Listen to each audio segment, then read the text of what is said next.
ये 100 वर्ष आपको दोबारा चैनल देख रहे हैं आप और मैं हूं आपके साथ साक्षी सोनी। कुछ समय पहले एक स्टोरी पर काम करते हुए आपको दिखाया था कि हिंदवान गांव में कैसे एक बाबा 21 दिनों के लिए 21 दुनियों के बीच के अंदर बैठे थे, जहां पर तापमान जो है 42 डिग्री सेल्सियस था। तो आज आपको बता देती हूँ कि 21 दिन का तप पूरा हो चुका है और बाबा जो है यहाँ पर आ चुके हैं। आपको दिखाते हैं कि आज जो है अलग अलग जगह से सभी साधु संत यहाँ पर पहुंचे हैं और बाबा आप देख पा रहे हैं स्वामी जी जिनको हम कहते हैं, स्वामी जी को यहाँ पर लाया गया है। और आज जो है हिंदवान गांव में सबसे बड़ा भंडारे का आयोजन किया गया है, क्योंकि तप जो है अब खत्म हो चुका है। तो जानने की कोशिश करते हैं कि आखिरकार तप के अंदर क्या कुछ रहा। बाबा मुझे ये बताइए कि आज आप 21 दिनों के तप के बाद यहाँ पर पहुंचे हैं, तो तप के अंदर कितना कठोर जो है परीक्षा आपको देनी पड़ी? देखिए बेटा, सबसे पहले तो मैं हमारे बीच आए हुए संत महात्मा महामंडलेश्वर और महंत सभी के चरणों में दंडोतों पर प्रणाम करता हूँ।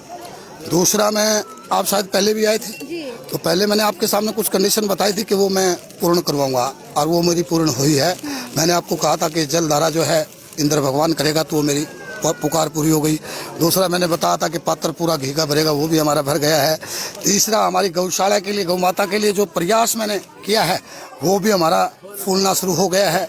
और ये संत जितने भी आए हुए हैं, साधु संतों का एक हमारे को पूरा इस नगरी के ऊपर एक आशीर्वाद के तौर पे हमें तोहफा मिल रहा है, जिसकी वजह से हमारी माताएं बहनें, मेरे नौजवान साथी, बुजुर्ग सभी बढ़ चढ़ करके आए हुए हैं। किसी तरह की कोई थकान नहीं है, कोई बीमारी नहीं है, कोई किसी तरह की दिक्कत नहीं है। दूसरा, मैंने इंद्र भगवान से, उस परमात्मा से एक विनती की थी कि हे परमपिता परमेश्वर, थोड़ा मौसम की तरफ ध्यान रखना। वो भी मेरी पुकार सुनी, अब ठंडा कर दिया। शायद हो सकता है सुबह 4 बजे या 5 बजे बारिश भी आ जाए। ठीक है, आज जो साधु संत पहुंचे हैं वो कहाँ से आए हैं? आज यहाँ पर हमारे बीच राजस्थान से आए हुए, रसलाना से हमारे पास, डूंगरखां से आए हुए हैं, चंडीगढ़ से हमारे पास से आए हुए हैं, राजस्थान बीकानेर से हमारे पास से आए हुए हैं, जींद से आए हुए हैं। महाराज सदानंद कल से जो हरिद्वार थे, हरिद्वार से डायरेक्ट हमारे पास पहुंचे हैं। महाराज दिव्यानंद जी जो हैं रोहतक थे, रोहतक से उनके साथ आए हैं। काफी महात्मा पुरुष हैं जो दूर से आए हुए हैं। ठीक है, मेरे साथ एक और साधु संत यहाँ पर मौजूद है। सबसे पहले जो है आप सबसे अलग मुझे यहाँ पर दिखाई दे रहे हैं। मुझे तो सबसे पहले ये बताइए, जो आपने ये लटाई जो बांधी हुई है, क्या इसके अंदर अंगूठी क्यों डाली हुई है? ये शौक होता है अपने साथ लटा का। ठीक है, मतलब इसके पीछे कोई अलग से कारण नहीं है? नहीं, अलग से कोई कारण नहीं। ठीक है, अलग से कारण नहीं है। कहाँ से आए हैं आप? 7 रोड से। 7 रोड से आए हैं। सर आप कहाँ से आए हैं? मैं स्वामी सदानंद डेरा ज्वालमाला जींद से आया हुआ हूँ और मैं कल हरिद्वार था तो महाराज जी का मैसेज मिला, भाई हमने तपस्या पूर्ण होने वाली है और उसमें आपको आना है। तो हम सीधे हरिद्वार से ही महाराज जी के पास इनके आदेश मान के पहुँचे। कुछ कहना चाह रहे थे आप? ना कुछ नहीं, मैं तो ये आप कहाँ से आए हैं? मैं लूदास से आया हूँ और महाराज जी ने बुलाया था हमको और उनके स्वागत के लिए हम आए हैं और बड़ी अच्छी कामना से तपस्या पूरी हुई है। और ये जितने भी महात्मा तपस्या करते हैं वो जनता की कामना के लिए करते हैं, अच्छी कामना के लिए। क्योंकि आजकल ये कोविड-19 भी चल रहा है, उसके शांति के लिए ये सब तपस्या की जाती है और सबके सुख शांति के लिए, जितने भी जीव हैं पृथ्वी पे सबके लिए। और यहाँ धर्मशाला, ये गौशाला जो खुली है, इस पे उपलक्ष्य में और यहाँ सब कुछ हो रहा है सुख शांति से, सब कृपा हो रही है मालिक की। ठीक है, आपको बता देते हैं कि मुख्य अतिथि के रूप में यहाँ पर खजान सिंह परिहार पहुँचने वाले हैं, जो कि रणधीर परिहार के भाई है। अभी जो है कुछ ही समय के अंदर वो यहाँ पर पहुँचने वाले हैं। हालांकि जो है अभी पहुँच चुके हैं। खजान सिंह जी, मुझे ये बताइए कि आज आप यहाँ पर मुख्य अतिथि के रूप के अंदर पहुँचे हैं, क्या लगता है कि इस तप का असर हिंदवान गांव में और हमारे हिसार के आसपास होने वाला है? ये पब्लिक देख के जो जितने सन्यासी साधु गण जो यहाँ आए हुए हैं, हमारे तो ये दिल में विश्वास हो रहा है कि ये गौशाला बहुत अच्छी गौशाला बनेगी और सभी लोगों का सहयोग रहेगा। और दान से जो है बढ़ता है, घटता नहीं है। दान देना चाहिए। अगर जो मुक्ति चाहता है तो आदमी को भक्ति करनी चाहिए। और दान दे, जितना भी सभी भी ग्रामवासी आए हुए हैं और साधु संतों का जो सहयोग रहेगा तो ये गौशाला फले फूलेगी। और गौशाला का हम लोगों को बड़ा भारी फायदा होगा। एक तो बीमार गौ हैं और हैं जो हम सुन्नी छोड़ देते हैं, वो फसलों में भी नुकसान पहुंचाती हैं, आप भी वो दर दर की ठोकरें खाती फिरती हैं। तो गौ माता का भी आदर हो जाएगा और गांव वाले जो लोग हैं उनका भी जो बड़ा फायदा होगा, सभी जो सहयोग करेंगे तो ये गौशाला हम तो परमात्मा से ही प्रार्थना करते हैं दिन दुगनी रात चुगनी जो बड़े तरक्की करे और सभी लोगों का जो है नी इसमें सारे समाज का सहयोग रहे। किसी एक व्यक्ति के विशेष की सहयोग से जो है इस तरह की चीज़ें नहीं चल पाती। सभी सन्यासीगण हैं, गुरुजन हैं, साधु संत हैं, ग्रामवासी हैं, वो अगर जो साथ देंगे तो ये गौशाला फले फूले। और ये हमारे साथ यहाँ पर साध्वी जी भी मौजूद है। आपसे जानना चाहूंगी कि आज आप यहाँ पर पहुंची हैं, पिछली बार भी यहाँ पर पहुंची थी, लगता है कि इस तप का असर इस बार हिसार शहर के अंदर होने वाला है? आप सभी को सबसे पहले राधा कृष्ण जी।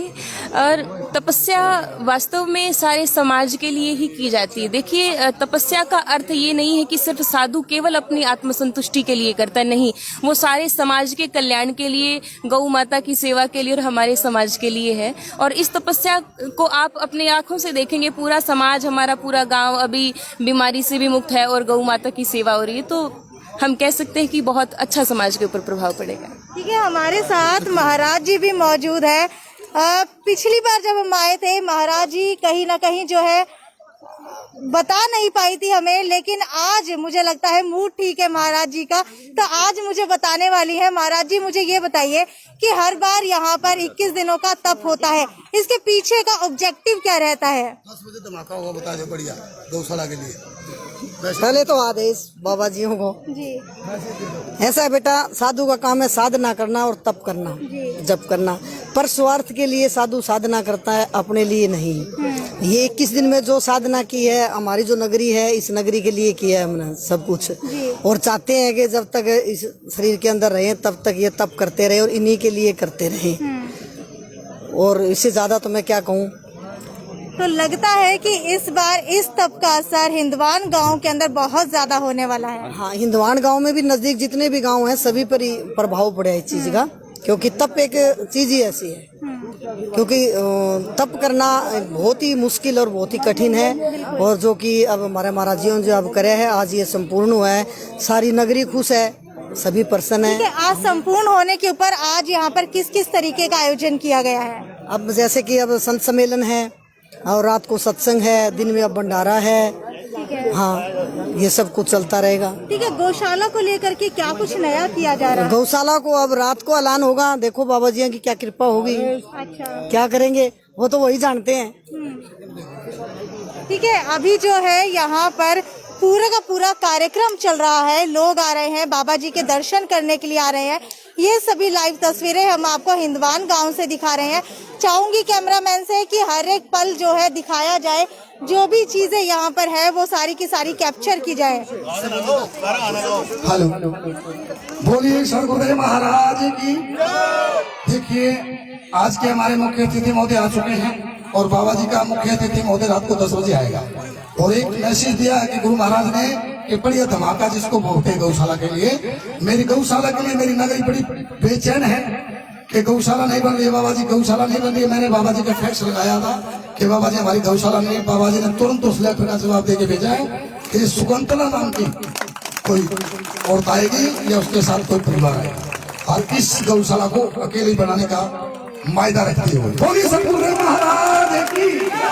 तो अभी तक ऐलान नहीं कर पाऊंगा, रात को 10 बजे बाबा जी का संदेश क्या आता है और कितने पैसे। उन्होंने कहा भी कम से कम 1 करोड़ रुपए देके जाएंगे बाबा जी। तो हमारी गौशाला का शुभारंभ हो चुका है।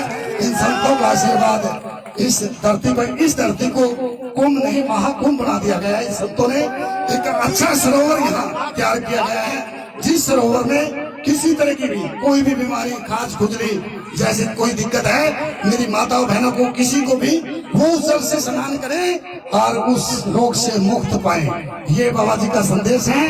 मेरी माताएं बहनों ने बड़ा दिल लगा करके 21 दिन मेरा साथ दिया है, भजन गा करके, सत्संग गा करके और बाकली बना करके, बाकली खवा करके। मैं मेरी बहनों को तहे दिल से कहता हूँ कि मेरे अंदर जितनी भी मैंने शक्ति कमाई है वो शक्ति मेरी बहनों और मेरे भाइयों को मिले। इनका जितना भी रोग और दुख है वो मुझे ग्रहण करा दे और इन संतों का आशीर्वाद हम पर यूं सदा सदैव बना रहे। जितने मेरे भाई अच्छे मेरे भाई सेवा कर रहे हैं, जैसे रमेश है हमारे बीच में, उन्होंने भी एक अच्छी घोषणा की है कि पूरा मंदिर अकेला बनाएगा नीचे का। ऊपर का हमारा एक फोरमैन है, उनको भी अभी हम स्वागत करेंगे। ऊपर का सारा जो है सुबह सिंह फोरमैन रायपुर से, जोरदार तालियां उनके लिए। दो मंदिर, हमारा मंदिर जो है बिल्कुल भंडारे से पहले पहले तैयार होगा और गौशाला तो होगी तैयार।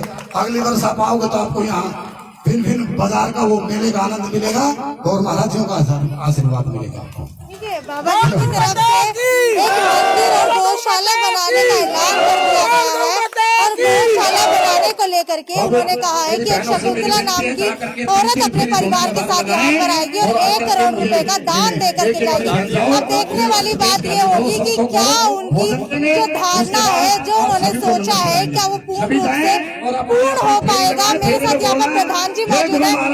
सबसे पहले अपना नाम बताइए।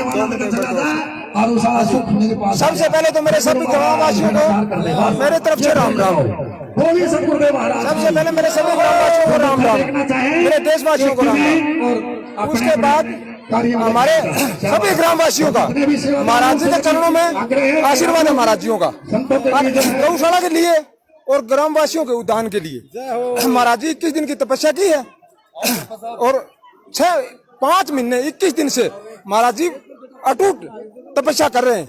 कभी गांव के अंदर मतलब हवन करते हैं, कभी हम जप करवाते हैं, माला फिरवाते हैं। यो पवित्र जोड़, जब हमारा गांव बसा था उस टाइम का पानी पीने का जोड़ था और उस टाइम संत महात्माओं को कहा हुआ था कि यो एक दिन प्राचीन जोड़ बनेगा।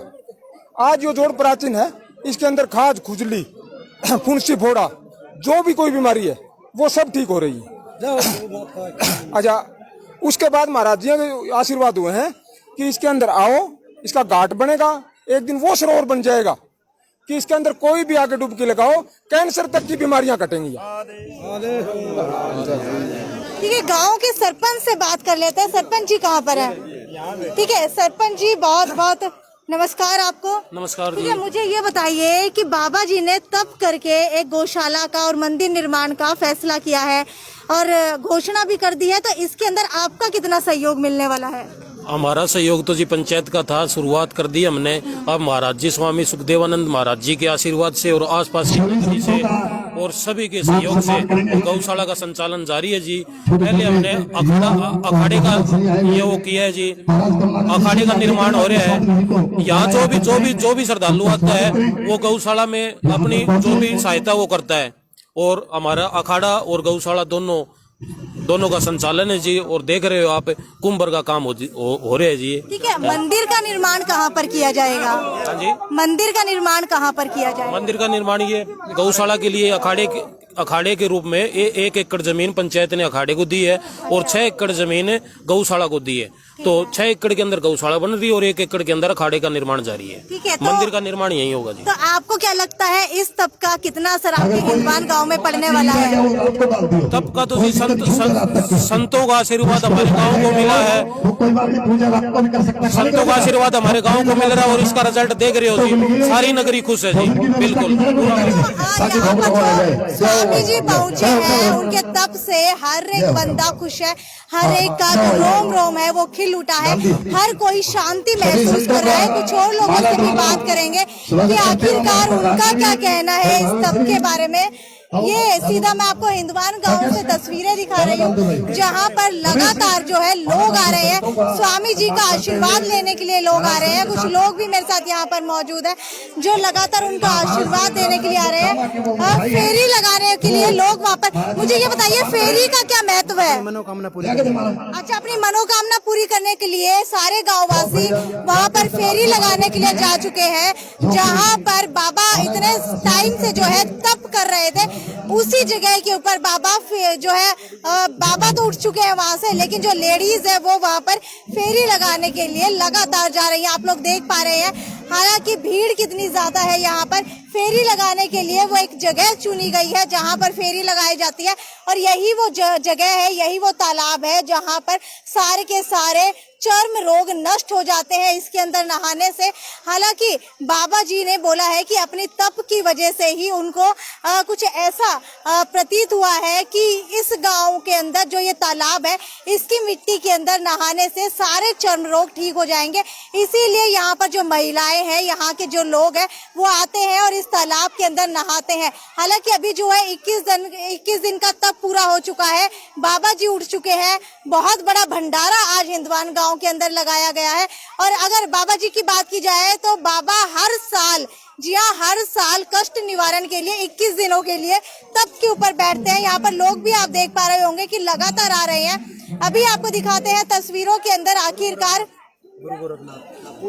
फेरी लगाई जाती है गुरु गोरखनाथ। ठीक है, मेरे साथ एक व्यक्ति मौजूद है। सर, मुझे ये बताइए कि किसकी फेरी लगाई जा रही है? गुरु गोरखनाथ विराजमान है जी। ठीक है, गुरु गोरखनाथ विराजमान है।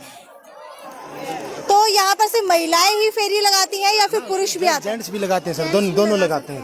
ठीक है, जेंट्स भी लगा सकते हैं। और क्या ये फेरी अलग है और ये वाली फेरी अलग है? ये दोनों है कि जो बाबा ने तपस्या की थी 21 दिन वहाँ फेरी लगा रहे हैं और ये यहाँ गोरखनाथ जी की है। ठीक है, दोनों में फर्क क्या है? फर्क कोई नहीं जी, दोनों में सेम है दोनों। ये भगवान गोरखनाथ जी विराजमान है यहाँ पे और यहाँ बाबा जी तपस्या करी थी उसकी फेरियाँ तपस्या के लिए। तो आप लोग देख पा रहे हैं कि गांव के लोगों के अंदर कितना उत्साह है। हर कोई जो है फेरी लगाने के लिए यहाँ पर पहुंचा है। परिवार का ऐसा कोई भी सदस्य नहीं है जो आज यहाँ पर 21 दिनों के बाबा के तप के बाद नहीं पहुंचा है। ठीक है, तो कुछ और लोग जो है यहाँ पर उनसे बात करने की कोशिश करते हैं। आप मुझे ये बताइए कि कहाँ से आई हैं? हम इंदवान से ही हैं। हिंदवान से ही है। तो जो आपने इच्छा मांगी थी क्या आपकी पूर्ण होती है यहाँ पर आकर के? अच्छा, घर पे सब कुछ ठीक है? हाँ, हमारे घर पे सब कुछ ठीक है। कुछ और लेडीज यहाँ पर मौजूद है, महिलाएं मौजूद है, इनसे भी जानने की कोशिश करेंगे जो फेरी लगाती है कि आखिरकार उनका क्या कहना है। मुझे ये बताइए, यहाँ पर फेरी लगाने के लिए आई है, लगता है कोई असर होगा फेरी का? हाँ, खूब हो रहा असर। अच्छा, पहले लगाई है? गाड़ी है। क्या कुछ कष्ट निवारण हुआ है? क्या कुछ जो है आपका कष्ट जो ठीक हुआ है? ठीक हो गया, सारा कष्ट सारा ठीक हो गया। हाँ, सब ठीक हो गया। अच्छा, आप बताइए क्या कुछ ठीक हुआ है? सभी हो, ये भी करा सुख शांति है। पहले शांति नहीं थी। हाँ, ये महाराज गए पास खूब शांति रही है हमारे जमा सुनो काम है। आप बताइए क्या दुख था आपको जो यहाँ पर आकर के ठीक हुआ? मेरे पेट में दर्द था, वो ठीक हो गया। ठीक हो गया, मतलब महाराज जी से आशीर्वाद लेकर के ठीक हुआ है या फिर यहाँ पर जो तालाब बना हुआ है उसके अंदर नहा करके? दोनों से। ठीक है, एक बुजुर्ग महिला मेरे साथ मौजूद है। मुझे ये बताइए, यहाँ पर लोग फेरी लगाने के लिए आते हैं, क्या लगता है फेरी लगाने से उनके कष्ट निवारण हो जाता है? सारा रोग कट गया। अरे मैं टन बाजी आंडू जमा साफ हो रही है नाड़ी, इतना फर्क है हमारा। अरे मेरे तो खूब है, ये पैर जमाए रह गए थे। अरे मैं बाजी आऊँ, दिन में 3 बार आऊँ। बाबा किसी मेर से बेचारा ही भला हो। महाराज जी कैसा परेशान हुआ, मारता डर लगे बड़ी में। अरे जगह दो तो लगी रही 20-22 साल हो गया यहाँ महाराज ने मम्मी को खोट खुपट कौन देखो रोग काटे। आज तक हमारे महाराज जमा सही 20-22 ठाट कर रखे जी। हाँ, बहुत सही। ठीक है, तो ये हिंदवान गांव के लोग हैं जो लगातार कह रहे हैं कि बाबा जी की फेरी लगाने से, जी हाँ, जहाँ बाबा बैठे थे वहाँ पर 21 दुनियों के बीच में अब बाबा उठ चुके हैं। वहाँ के चारों तरफ फेरी लगाने से इनका कष्ट जो है निवारण हो जाता है उसका, और कष्ट जो है सारे के सारे इनके दूर हो जाते हैं। हालांकि मुझे नहीं पता कि इसके अंदर कितनी सच्चाई है, लेकिन गांव के लोगों का दावा है कि यहाँ पर बाबा के आने के बाद उनके घरों के अंदर सुख शांति है, उनके घर के अंदर कोई भी कष्ट नहीं बचा है, और वो चाहते हैं कि बाबा इसी तरीके से विराजमान रहे इस गाँव में और उनकी सारी की सारी समस्याओं का निवारण करते रहे। हालांकि ये थी हिंदवान गांव से साक्षी सोनी की रिपोर्ट, सिटी 24 चैनल हिसार।